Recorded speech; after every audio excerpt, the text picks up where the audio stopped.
Morning all.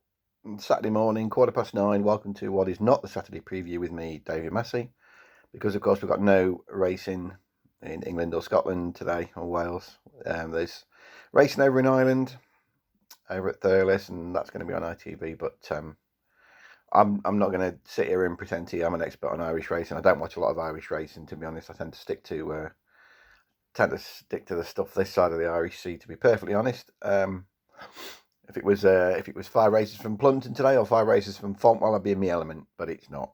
So I'm not going to lie to you and sit here and say I know what I'm talking about. I don't. There are people out there that do.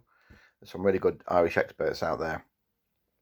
I mean, Simon Rowlands has done a piece, and he writes for the Irish Field. He catches up with Irish racing. Tony Calvin's done one, and I've no doubt that my old mate Roy DeLargy's done one as well.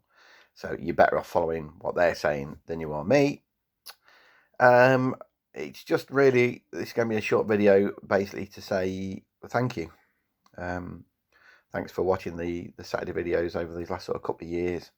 I really enjoyed doing them, and I will be back. I'll be back when racing comes back, whenever that may be. And you're here, and at the minute, I mean, obviously with me working in the industry, you hear all sorts of rumours, absolutely all sorts of rumours. We've got people saying we'll be back in 6 weeks' time behind closed doors. We've got people saying we'll be lucky if we're back before the Ebor. I don't know. I don't know. Everything's hearsay and rumour, and and racing loves a good gossip. But they say the last sort of 7 days I've heard all sorts.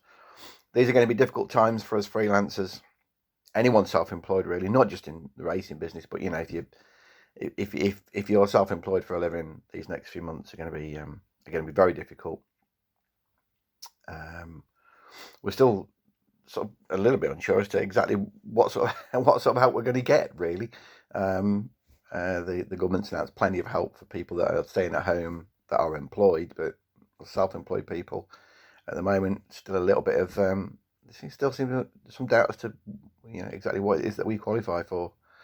I want to again say thank you very, very much to everyone that's read the punt this week, and I did put a little link up on Wednesday that you could throw a few quid in a pot for me, and that's helped no end. I mean, that there's some money now that's sat there that if I need it come the end of April, and I will need it come the end of April, I'm sure of it, is going to pay a bill or two off. So thank you very, very much. Again, I've tried to reply individually to everybody. I think it's important to do so because you've all took the time and effort to just put a bit in for me, and I want to say thank you to you as well. That's great.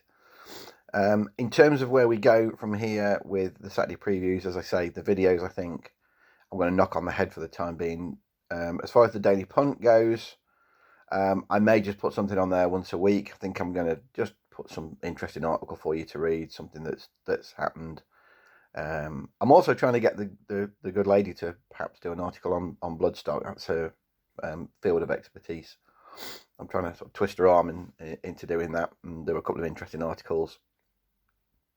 And I might even, not next week certainly, but at the end of the week after, I may dust down the old One Late Last Lunch blog and get that back out again, blow the dust off, and I might put the odd post Cheltenham article up on there as well, because I'd started looking at the handicap, so I've got plenty of time to do, so I've got the whole of April yet.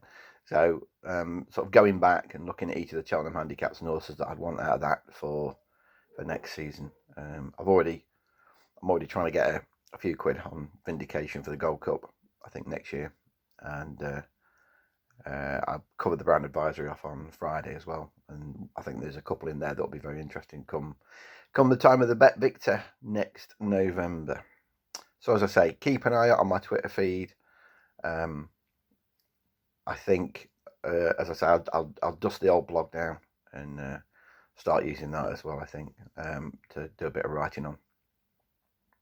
And hopefully, it'd be nice to think that we could, get back, even if it is behind closed doors, by sort of, middle of June. I think that'd be, if we get back for then, I'd be happy. I think if we can get back racing by then great.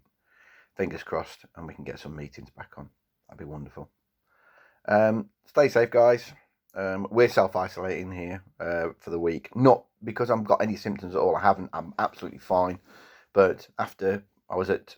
I've been basically been racing for 10 days solid, including 4 days at Cheltenham and the Uttox Midlands Grand National Day, and then we're at Market Raise, and the day after that, Southall on the last day that we raced.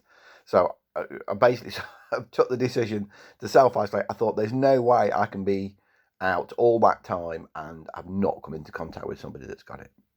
And I know of at least 4 people that went to Cheltenham and that picked up coronavirus last week. Thankfully, and more through luck than judgment, I suppose, I managed to not meet up with them at various points. So I feel fine, the good lady feels fine, but we're just not taking any chances. So we're in for this week just to make absolutely sure that neither of us develop any symptoms.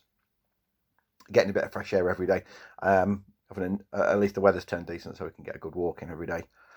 And I'm even planning a trip to the seaside at some point in the next couple of weeks to go and have a walk along the beach and get some fresh air there. Why not? Why not? So, again, thanks very much, everybody. We'll be back, as I say, whenever it is. And you just take care out there. Thanks a lot. Cheers.